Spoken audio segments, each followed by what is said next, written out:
Hello friends, അകലെ latest review. ദിവ്യ ബെഡ്റൂമിൽ ഇരുന്നിട്ട് കുഞ്ഞിനെ കളിപ്പിക്കുവാണ്. വാവേ, എന്തടാ കുട്ട, കരയല്ലേ വാവേ, അമ്മയുടെ പൊന്നി കരയല്ലേടാ എന്നൊക്കെ പറഞ്ഞ് ദിവ്യ ഇങ്ങനെ കളിപ്പിച്ചുകൊണ്ടിരിക്കുവാണ്. ആ സമയത്ത് ദീപക് അങ്ങോട്ട് വന്നിട്ട് പറയുന്നു, ഓ നാശം, ഇതിൻ്റെ കരച്ചിൽ കാണുമ്പോൾ കാലെ പിടിച്ച് താഴെ അലക്കാനാ തോന്നുന്നത്. നിനക്കെങ്ങനെ ധൈര്യം വന്നടി എൻ്റെ കട്ടിലിൽ കൊച്ചിനെ കൊണ്ട് കിടത്താൻ? എല്ലാവരുടെയും മുന്നിൽ വെച്ച് എനിക്ക് ആളുമാറി നിന്റെ കഴുത്തിൽ താലി കെട്ടേണ്ടി വന്നു. ആ രാജു പറയുന്നത് കേട്ട് എൻ്റെ ജീവിതം തുലയ്ക്കാനായിട്ട് നീ വീണ്ടും കയറി വന്നല്ലോടി. എന്താടി ഒന്നും മിണ്ടാതെ നോക്കി നിൽക്കുന്നത്? നിന്റെ നാവിറങ്ങിപ്പോയോ? എടി ഇങ്ങോട്ട് നോക്കടി, ഞാൻ നിന്നോടാ സംസാരിക്കുന്നത്. എനിക്ക് ദീപക് സാറിനോടൊന്നും സംസാരിക്കാനില്ല. ദീപക് സാറിനെ എന്നെ സ്വീകരിക്കാൻ വയ്യായിരുന്നെങ്കിൽ എല്ലാവരുടെയും മുന്നിൽ വെച്ച്, അതായത് വർമ്മ സാറിൻ്റെയും മുന്നിൽ വെച്ച് അവിടെ വെച്ച് പറയണമായിരുന്നു എനിക്ക് ഇവളെ സ്വീകരിക്കാൻ പറ്റില്ലെന്ന്. അന്നേരം അവിടെ വെച്ച് ഒന്നും മിണ്ടാതെ നിശബ്ദനായിട്ട് നിന്നിട്ട് ഇപ്പം ഞാനിവിടെ ഒറ്റയ്ക്ക് നിൽക്കുന്ന കണ്ടുകൊണ്ട് വന്ന് എൻ്റെ മേക്കിട്ട് കയറാൻ വന്നേക്കരുത്. ഞാൻ ഇപ്പോൾ വർമ്മ സാറിനെ വിളിക്കും. എന്താടി നീ എന്നെ ഭീഷണിപ്പെടുത്തുവാണോ? ദീപക് സാറിനെ ഭീഷണിപ്പെടുത്താനേ ഞാൻ ആളായിട്ടില്ല. പക്ഷേ എനിക്ക് എൻ്റെ ജീവിതവും എൻ്റെ കുഞ്ഞിൻ്റെ ജീവിതവും നോക്കണം. അതിന് എൻ്റെ ജീവിതം ബലിയാടാക്കണോടി. ദീപക് സാർ ഇങ്ങനെ മനസാക്ഷിയില്ലാത്ത ആളായി പോകരുത്. ഈ കുഞ്ഞെങ്ങനെ ഉണ്ടായതെന്ന് ദീപക് സാറിനും അറിയാം, എനിക്കും അറിയാം. എനിക്കൊന്നും വേണ്ട. ദീപക് സാറിൻ്റെ ഭാര്യയാകാൻ ഞാൻ ആഗ്രഹിച്ചിട്ടില്ല. പണമോ സ്വത്തോ ഒന്നും തന്നെ ഞാൻ മോഹിച്ചിട്ടില്ല. എൻ്റെ വയറ്റിൽ പിറന്ന ദീപക് സാറിൻ്റെ കുഞ്ഞിന് കിട്ടേണ്ട നീതി കിട്ടണം. അതിനുവേണ്ടി മാത്രമാ രാജുവേട്ടൻ പറഞ്ഞിട്ട് ഞാനിവിടെ വന്നത്. എനിക്ക് നല്ലതുപോലെ അറിയാം ഇതെല്ലാം അവൻ്റെ ബുദ്ധിയാണെന്ന്. നിങ്ങളെ ഒന്നിനെയും ഞാൻ വെറുതെ വിടത്തില്ല. പക്ഷേ നിങ്ങളൊക്കെ ഇപ്പം ജയിച്ചെന്ന് കരുതിയിട്ടുണ്ടാവും. എന്നാൽ നീ നോക്കിക്കോടി, നിന്നെയും നിൻ്റെ ഈ കുഞ്ഞിനെയും ആ രാജുവിനെയും അവൻ്റെ പുറകിൽ നടക്കുന്ന ഋതികയും എല്ലാവർക്കും ഉള്ള പണി ഈ ദീപക് കൊടുത്തിരിക്കും. ഒരു ഇത്തിരി പോലെ നാണമില്ലേ ദീപക് സാറേ നിങ്ങൾക്ക്? എൻ്റെ ജീവിതമോ നിങ്ങൾ നശിപ്പിച്ച്, പിന്നെ ഒത്തിരി പെൺകുട്ടികളുടെ ജീവിതവും നശിപ്പിച്ചെന്നാ പറഞ്ഞു കേട്ടിട്ടുള്ളത്. പിന്നെ എന്തിനാ ആ പാവം ഋതിക മേഡത്തിൻ്റെ പിന്നാലെ ഇങ്ങനെ ദീപക് സാർ നടക്കുന്നത്? എടി ചൂലെ, നീ എന്നെ കൂടുതൽ ഉണ്ടാക്കാൻ വരല്ലേ. നിനക്കിപ്പോൾ സമാധാനമായല്ലോ. എനിക്കറിയാം എന്താ ചെയ്യേണ്ടതെന്ന്. എന്തായാലും നീ കുറച്ച് നാൾ നിൻ്റെ കുഞ്ഞുമായിട്ട് ഇവിടെ നിൽക്ക്. എന്താ ചെയ്യേണ്ടതെന്ന് ദീപക്കിന് നല്ല ബോധ്യമുണ്ട്. ഇനി എൻ്റെ നേരെ എങ്ങാനും നീ വട്ടം നിൽക്കാൻ വന്നാൽ നിനക്കെന്നെ അറിയാമല്ലോ. ഇത് എനിക്കുണ്ടായ കുഞ്ഞാണെന്നൊന്നും ഞാൻ നോക്കില്ല. എന്നെയും എൻ്റെ കുഞ്ഞിനെയും ദീപക് സാർ ഒരു ചുക്കും ചെയ്യില്ല. എനിക്കോ എൻ്റെ കുഞ്ഞിനോ എന്തെങ്കിലും സംഭവിച്ചാൽ അതിൻ്റെ പൂർണ്ണ ഉത്തരവാദിത്വം ദീപക് സാറിനാണെന്നേ അന്നേ രാജുവേട്ടൻ പറഞ്ഞു വെച്ചിട്ടുണ്ടല്ലോ. അതും പോരാഞ്ഞിട്ട് ഞാൻ കൊടുത്ത കേസൊക്കെ ഇപ്പോഴും സ്റ്റേഷനിൽ തന്നെ ഉണ്ട്. മതിയടി നിന്റെ ഭീഷണിപ്പെടുത്തൽ. നീയും നിന്റെ മകനുമായിട്ട് ഈ വീട്ടിൽ നിന്ന് കുറച്ച് സുഖിക്ക്. ദീപക്കിൻ്റെ ഈ ബഹളം കേട്ടിട്ടാണെന്ന് തോന്നുന്നു കുഞ്ഞ് കരയാൻ തുടങ്ങി. അയ്യോ, ഈ കൊച്ചിൻ്റെ കരച്ചിൽ കേൾക്കുമ്പോഴേ എനിക്ക് ഭ്രാന്ത് പിടിക്കും. എടി ദിവ്യ, ആ കൊച്ചിൻ്റെ കരച്ചിലടക്കടി. ഇതിനെ കാണുമ്പോഴും ഇതിൻ്റെ കരച്ചിൽ കേൾക്കുമ്പോഴും എനിക്ക് ഭ്രാന്ത് പിടിക്കുക. ഇതൊരു കൊച്ചു കുഞ്ഞല്ലേ, അതിന് കരയാനല്ലേ അറിയൂ. എൻ്റെ കുഞ്ഞിനൊന്ന് കരയാൻ പോലും ഈ വീട്ടിൽ അവകാശമില്ലേ? ആ അവകാശം ഇതിനെ എന്തെങ്കിലും ഒന്ന് ചെയ്യാൻ പോലും എനിക്ക് പറ്റുന്നില്ലല്ലോ. അങ്ങനെ ദിവ്യ വഴക്ക് പറഞ്ഞിട്ട് ദീപക് വെളിയിലോട്ട് ഇറങ്ങി വരുമ്പോൾ അംബിക അവിടെ നിന്നതെല്ലാം കേൾക്കുമായിരുന്നു. ഋതികയുടെ സ്വത്തുക്കളൊക്കെ അടിച്ചു മാറ്റാൻ പറ്റാത്ത ദേഷ്യത്തിൽ നിൽക്കുവാണ് അംബിക. ദീപക്കിനെ കണ്ടതും അവൻ്റെ ചെവിക്കുറ്റിക്ക് ഒരൊറ്റടി. ഒരക്ഷരം നീ മിണ്ടി പോകരുത്. എവിടെയോ കിടന്ന വേലക്കാരിക്ക് വയറ്റിലൊപ്പിച്ച് കൊടുത്തിട്ട് തലയും കുനിച്ച് നിൽക്കുന്നോടാ നീ. ഇനിയെങ്കിലും എന്താ ചെയ്യേണ്ടതെന്ന് ആലോചിക്കടാ. എല്ലാത്തിനും കാരണം ആ രാജുവാണമ്മേ. എല്ലാ കാര്യങ്ങളും നിനക്കറിയാവല്ലോ. അപ്പോൾ നീ തന്നെ നിന്നെ കൺട്രോൾ ചെയ്യണമായിരുന്നു. നിനക്ക് സ്വന്തമായിട്ട് നിയന്ത്രണവുമില്ല, ഒരു ബോധവുമില്ല. എന്നാൽ നീ ചെയ്തു കൂട്ടി വെക്കുന്നതിനൊക്കെ നീ മാത്രമല്ല അനുഭവിക്കുന്നത്, ഞാൻ കൂടെ ആണെന്ന് നീ ആലോചിച്ചോണം. അമ്മേ, എന്നോട് ക്ഷമിക്ക്. എനിക്ക് തെറ്റ് പറ്റിപ്പോയി. ഇനി ഇങ്ങനെ ഒരു തെറ്റ് വരാതെ ഞാൻ നോക്കിക്കോളാം. എന്നെ എങ്ങനെങ്കിലും ഇതിൽ നിന്ന് ഊരിത്താമേ. ആ കൊച്ചിൻ്റെ കരച്ചിൽ എനിക്ക് കേൾക്കാൻ വയ്യാമേ. എനിക്കും ആ കൊച്ചിൻ്റെ കരച്ചിൽ ഇറിറ്റേഷനാണ് മോനെ. പക്ഷേ വേറെ വഴിയില്ല. ഇനി കുറച്ച് നാളത്തേക്ക് ആ കൊച്ചിൻ്റെ കരച്ചിൽ നമ്മൾ കേട്ടേ മതിയാവും. ഇതിൻ്റെ തീരുമാനങ്ങൾ എടുത്തിരിക്കുന്നത് പ്രതാപന. അവൻ്റെ തീരുമാനത്തെ മറികടക്കാൻ ഇപ്പോൾ അമ്മയ്ക്ക് അവകാശമില്ല. അപ്പോൾ ഇതെല്ലാം നമ്മളിപ്പോൾ ക്ഷമിച്ചേ പറ്റത്തുള്ളൂ. പറ്റത്തില്ലമ്മേ, എനിക്ക് ഭ്രാന്ത് കയറിയാലേ അവളെ ആ കൊച്ചിനെ ഞാൻ കൊന്നുകളയും. എടാ മോനെ, നീ അവിവേകമൊന്നും കാണിക്കല്ലേ.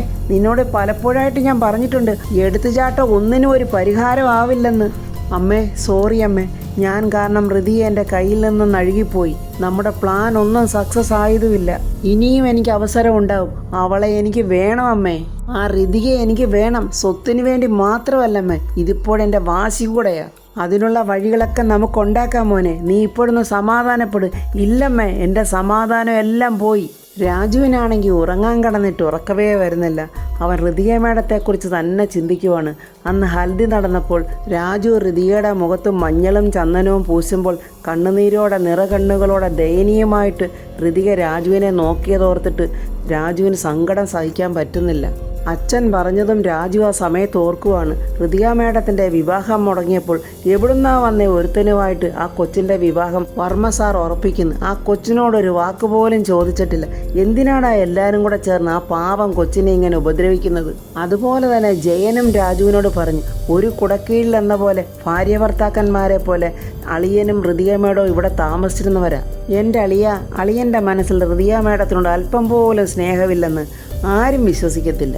ദൈവമേ, അച്ഛനും അളിയനും ഒക്കെ പറയുന്നത് പോലെ ഞാനിനി രോഹൻ്റെ കാര്യത്തിൽ ഇടപെടേണ്ടി വരുമോ?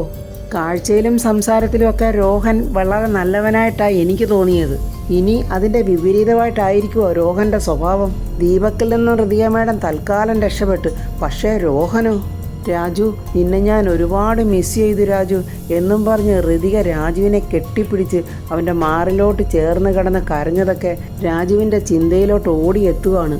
അതൊക്കെ ഓർത്തിട്ട് സങ്കടം സഹിക്കാൻ വയ്യാതെ രാജു ഇങ്ങനെ വിങ്ങിപ്പൊട്ടി കരയുന്നുണ്ട്. ദീപക്ക് കുടിച്ച് ലെവലിലേക്കുമില്ലാതെ ഋതികയുടെ റൂം തുറന്ന് അകത്തോട്ട് കയറി ചെല്ലുവാണ്. ഋതിക ഉറങ്ങുന്നത് കണ്ടിട്ട് അവൻ ചോദിക്കുന്നു, നീ ഉറങ്ങുവാണല്ലേ? നിന്നെ ഇപ്പം തന്നെ ഞാൻ ഉറക്കാം.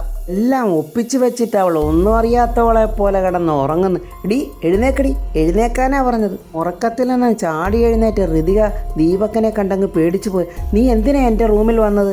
അതെ, നമ്മുടെ കല്യാണം മുടങ്ങിയല്ലോ, അതുകൊണ്ട് ഇനി നിന്റെ മുറിയിലോട്ടൊന്നും എനിക്ക് കയറി വരാൻ പറ്റത്തില്ലല്ലോ.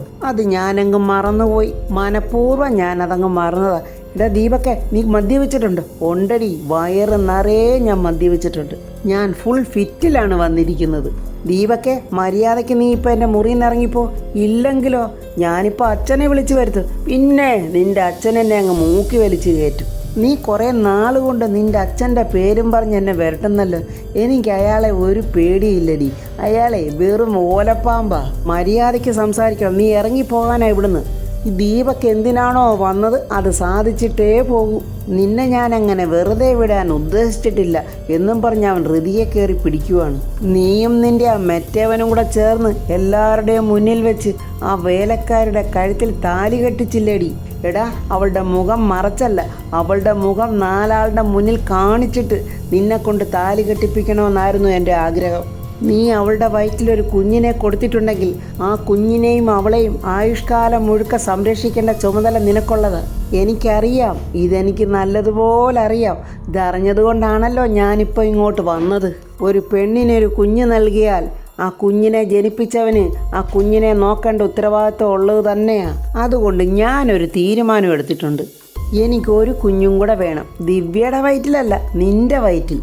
അങ്ങനെ നിന്റെ വയറ്റിൽ ആ കുഞ്ഞ് വളർന്നാൽ ദിവ്യ കെട്ടിയതുപോലെ എനിക്ക് നിന്നെയും കെട്ടാമല്ലോ. കുഞ്ഞിനെ ഉണ്ടാക്കിയാലേ അപ്പോഴവനെ കൊണ്ട് അവളെ കെട്ടിപ്പിക്കുമെന്നാണല്ലോ നിങ്ങളുടെ നിയമം. എടാ, കുടിച്ച് ബോധമില്ലാതെ വന്ന് തോന്നിവാസം പറഞ്ഞാലുണ്ടല്ലോ, അടിച്ച് നിന്റെ ചെപ്പക്കുറ്റി ഞാൻ പൊട്ടിക്കും. എന്തുവാടാ നീ എന്നെക്കുറിച്ച് കരുതിയത്? നീ പറഞ്ഞതൊക്കെ ഞാൻ എൻ്റെ അച്ഛനോട് പറഞ്ഞിട്ടുണ്ടെങ്കിലേ എൻ്റെ അച്ഛൻ നിന്നെ കൊല്ലും. ഇങ്ങോട്ട് വാടി, കുറച്ചു നേരം വായല്ലോ നീ തുടങ്ങിയിട്ട് എന്നും പറഞ്ഞ് അവൻ ഋതികയുടെ കഴുത്തിന് കയറി പിടിക്കുവാണ്. ഋതിക അവൻ്റെ ആ പിടിയിൽ നിന്ന് എങ്ങനെയോ രക്ഷപ്പെട്ടിട്ട് അവൻ്റെ ചെവിക്കുറ്റിക്ക് ഒരൊറ്റടി. നീ എൻ്റെ ദേഹത്ത് കയറി പിടിക്കും അല്ലേടാ നായേ. നീ എന്തുവാടി എന്നെ വിളിച്ചത്? നായെന്നോ? നായി ഞാനല്ലടി, നിന്റെ മറ്റവന് എന്നും പറഞ്ഞ് അവൻ ഋതികയുടെ കഴുത്ത് പിടിച്ച് ഞെരിച്ച് മുകളോട്ടിങ്ങനെ പൊക്കുവാണ്. നിന്നെ സ്വന്തമാക്കണമെന്ന് കരുതിയാ ഞാൻ ഈ മുറിയിലോട്ട് വന്നത്. പക്ഷെ അത് വേണ്ട, നീ ചത്താ മതിയടി, നീ ചാവടി എന്നും പറഞ്ഞ് അവൻ ഋതികയുടെ കഴുത്ത് പിടിച്ച് വീണ്ടും ഞെരിക്കുവാണ്. ഋതിക ജീവന് വേണ്ടി പെടയുന്നത് കണ്ട് രാജു ഋതിക മേഡം പറഞ്ഞ് ഞെട്ടി എണീക്കുവാണ്. ഇതൊരു സ്വപ്നമാണെങ്കിൽ പോലും എനിക്ക് സഹിക്കാൻ പറ്റുന്നില്ല. ദീപക്കിനി എന്തെങ്കിലും ഋതിക മേഡത്തിനെ ചെയ്തോ? ഒന്നും പറയാൻ പറ്റില്ല. ഋതിക മേഡത്തിനെ രോഹനെ കൊണ്ട് വിവാഹം കഴിപ്പിക്കുമെന്നൂടെ കേട്ടപ്പോൾ അവന് ദേഷ്യം മൂത്ത് എന്തെങ്കിലും ചെയ്താലോ? അയ്യോ പറ്റില്ല, എനിക്കിപ്പം തന്നെ എൻ്റെ ഋതിക മേഡത്തിനെ കാണണം, അങ്ങോട്ട് പോകാം എന്നും പറഞ്ഞ് രാജു ആ രാത്രിയിൽ ബൈക്കെടുത്ത് ഋതികയുടെ വീട്ടിലോട്ട് പോവുകയാണ്. ആരുടെയും കണ്ണിൽപ്പെടാതെ രാജു അങ്ങനെ ഒളിച്ചും പതുങ്ങിയും ഋതികയുടെ മുറിയിലെത്തി നോക്കിയപ്പോൾ ഋതിക ഇങ്ങനെ ചാഞ്ഞിരുന്ന് ഉറങ്ങുവാണ്. ഈശ്വര, മേഡത്തിനൊരു കുഴപ്പവുമില്ല, സമാധാനമായി, പാവം ഇരുന്ന് ഉറങ്ങുവാണല്ലോ എന്നും പറഞ്ഞ് രാജു അടുത്തോട്ട് വന്ന് നോക്കുവാണ്. ഋതികയാണെങ്കിൽ രാജുവും ഋതികയും കൂടെ ഉള്ള ആ വിവാഹ ഫോട്ടോ എടുത്ത് മടിയിൽ വെച്ചുകൊണ്ട് അതും നോക്കി ഇരുന്നങ്ങ് ഉറങ്ങിപ്പോയി. ആരോ തൻ്റെ അടുത്ത് നിൽപ്പുണ്ടെന്ന് മനസ്സിലാക്കിയ ഋതിക പെട്ടെന്ന് കണ്ണു തുറന്ന് നോക്കുമ്പോൾ ഋതിക അങ്ങ് ഞെട്ടിപ്പോയി. രാജു എന്താ ഈ രാത്രിയിൽ ഇവിടെ? ഞാൻ മേഡത്തിനെ ഒന്ന് കാണാന്. ഈ രാത്രിയിലോ? അത് ഞാനൊരു ദുസ്വപ്നം കണ്ടു. മേഡത്തിന് കുഴപ്പമൊന്നുമില്ലെന്ന് ഉറപ്പുവരുത്താൻ വേണ്ടിയാണ് ഞാൻ ഇങ്ങോട്ട് വന്നത്. അത് കൊള്ളാലോ. അപ്പോഴെൻ്റെ കാര്യത്തിൽ രാജുവിന് ഇത്രയൊക്കെ ഉത്തരവാദിത്വം ഉണ്ട് ഇല്ലേ? ഞാൻ തീരെ കാണാൻ പാടില്ലാത്ത ഒരു സ്വപ്നമാണ് കണ്ടത്. എന്ത് സ്വപ്നമാണ് രാജു കണ്ടത്? അത് ദീപക് മേഡത്തിനെ ഉപദ്രവിക്കുന്നെന്ന്. ആഹാ, ദീപക് എന്നെ ഉപദ്രവിക്കുന്ന പോലെ സ്വപ്നം കണ്ടെങ്കിലേ അത്രയ്ക്ക് പേടിയുണ്ടെങ്കിൽ ഈ വീട്ടിൽ എന്നെ നിർത്തുന്നത് ശരിയാണോ? രാജുവിൻ്റെ വീട്ടിലോട്ട് എന്നെ അങ്ങ് വിളിച്ചോണ്ട് പോകും. അങ്ങനെയാണെങ്കിലേ രാജുവിന് ഇങ്ങനെ പേടിച്ചിങ്ങോട്ട് വരേണ്ട കാര്യമില്ലല്ലോ. അയ്യോ, എനിക്ക് അങ്ങനൊന്നും ചെയ്യാൻ പറ്റത്തില്ല മാഡം. അങ്ങനെ ചെയ്യാൻ പറ്റാത്ത ആള് പിന്നെ എനിക്ക് എന്തെങ്കിലും സംഭവിച്ചു എന്നും പറഞ്ഞ് ഇങ്ങോട്ട് ഓടി വരാനും പാടില്ല. ദൈവമേ, ധർമ്മസങ്കടത്തിലായല്ലോ. എന്നാൽ സോറി മാഡം എന്നും പറഞ്ഞ് രാജു പോകാനൊരുങ്ങുമ്പോൾ ഋതിക, രാജു അവിടെ നിന്നേ എന്നും പറഞ്ഞ് ഋതിക രാജുവിൻ്റെ കണ്ണിലോട്ട് നോക്കുവാണ്. രാജുവിനാണെങ്കിൽ ഋതികയുടെ നോട്ടത്തിൻ്റെ അർത്ഥം മനസ്സിലാക്കി രാജുവിനെ നോക്കാൻ പറ്റാതെ താഴോട്ടും അങ്ങോട്ടും ഒക്കെ നോക്കുവാണ്. എന്തിനാ മാഡം എന്നെ ഇങ്ങനെ നോക്കുന്നത്? അതെ, രാജുവിൻ്റെ കണ്ണുകളിൽ എന്നെക്കുറിച്ച് ഇപ്പോൾ എന്താണ് ആലോചിക്കുന്നതെന്ന് ഇങ്ങനെ നോക്കുമായിരുന്നു. അയ്യോ, എൻ്റെ കണ്ണിലോ? എൻ്റെ കണ്ണിൽ അങ്ങനെ എന്താ ഉള്ളത്? ഒരു സ്വപ്നം കണ്ടിട്ട് ഇങ്ങനെ ഓടിപ്പടച്ച് വരണമെങ്കിലേ അയാളുടെ ഉള്ളിൽ എന്തെങ്കിലും ഉണ്ടെന്നുള്ളത് ഈ കണ്ണുകളിൽ കൂടെ എനിക്ക് അറിയാൻ പറ്റും. മനസ്സിലുള്ളത് എന്താണെന്നുള്ളത് കണ്ണിൽ നോക്കിയാൽ അറിയാവുന്ന ഞാൻ കേട്ടിട്ടുള്ളത്. എന്താ രാജു എൻ്റെ കണ്ണിലോട്ട് നോക്കാത്തത്? മനസ്സിലുള്ളത് ഞാൻ കണ്ടുപിടിക്കുമെന്ന് വിചാരിച്ചിട്ടാണോ? പെട്ടെന്ന് ഋതിക ചെന്ന റൂമിൻ്റെ കതകങ്ങ് അടയ്ക്കുവാണ്. അത് കണ്ടിട്ട് രാജു അങ്ങ് പേടിച്ചിട്ട്, അയ്യോ മേഡം എന്തിനാ കതകടച്ചത്? കതകൊക്കെ അങ്ങോട്ട് അടച്ചിട്ട് ഋതിക രാജുവിനെ നോക്കുന്ന ആ നോട്ടം രാജുവിന് എന്തൊക്കെയോ പേടിയും വെപ്രാളമൊക്കെ തുടങ്ങി. ഋതിക ചോദിക്കുന്നു, രാജു എന്തിനാ ഇങ്ങനെ പേടിക്കുന്നത്? എനിക്ക് രാജുവിനോട് കുറച്ച് കാര്യങ്ങൾ സംസാരിക്കാനുണ്ട്. ഋതിക അങ്ങനെ രാജുവിൻ്റെ നെഞ്ചിനടുത്തോട്ട് ചേർന്ന് നിൽക്കുമ്പോൾ രാജു പേടിച്ചിട്ട്, മേഡം എന്താ പറയാനുള്ളതെന്ന് വെച്ചാൽ എളുപ്പം പറയൂ. ഋതികയുടെ ആ ചിരിയും ആ നോട്ടമൊക്കെ കണ്ടിട്ട് രാജുവിൻ്റെ നെഞ്ചിടിപ്പ് കൂടുവാണ്. ഋതിക എങ്ങനെ അവനോട് ചേർന്ന് നിന്നിട്ട് പറയുന്നു, രാജു എൻ്റെ കണ്ണുകളിലേക്ക് നോക്കൂ. എനിക്ക് രാജുവിൻ്റെ കണ്ണുകളിൽ നോക്കി വേണം അത് പറയാൻ. അയ്യോ, അത് പറ്റില്ല മാഡം. എനിക്ക് മാഡത്തിൻ്റെ കണ്ണിലൊന്നും നോക്കാൻ പറ്റില്ല. അങ്ങനല്ല രാജു, എനിക്ക് എൻ്റെ രാജുവിൻ്റെ കണ്ണിൽ തന്നെ നോക്കി വേണം ഞാൻ പറയാനുള്ളത് പറയേണ്ടത്. ഇങ്ങോട്ട് നോക്ക് രാജു, എൻ്റെ കണ്ണിലോട്ട് നോക്ക്. എങ്കിലേ എനിക്ക് പറയാനുള്ളതൊക്കെ കൃത്യമായിട്ട് പറയാൻ പറ്റൂ. അതിൽ കൂടുതലൊന്നും രാജുവിന് പിടിച്ചു നിൽക്കാനായില്ല. രാജു അങ്ങനെ ഋതികയുടെ രണ്ട് കണ്ണിലോട്ടും ഇങ്ങനെ നോക്കുവാണ്. ഋതികയും അതുപോലെ തന്നെ രാജുവിൻ്റെ കണ്ണിലോട്ട് നോക്കുന്നു. അവരുടെ കണ്ണുകൾ രണ്ടും പരസ്പരം അവരുടെ പ്രണയം ഇങ്ങനെ കൈമാറുവാണ്. ആ രാത്രിയിൽ ആ പ്രണയ ജോഡികൾ അവരുടെ സ്നേഹം പരസ്പരം അങ്ങോട്ട് കൈമാറുന്നുണ്ട്. അവരങ്ങനെ സന്തോഷത്തോടെ അവിടെ ഇരിക്കട്ടെ. ഇതിൻ്റെ ബാക്കി വീഡിയോയുമായി നമുക്ക് നാളെ കാണാം. എൻ്റെ ഈ വീഡിയോ ഇഷ്ടപ്പെട്ടാൽ ലൈക്കും കമൻസും, സബ്സ്ക്രൈബ് ചെയ്യാത്തവർ സബ്സ്ക്രൈബ് ചെയ്യണേ.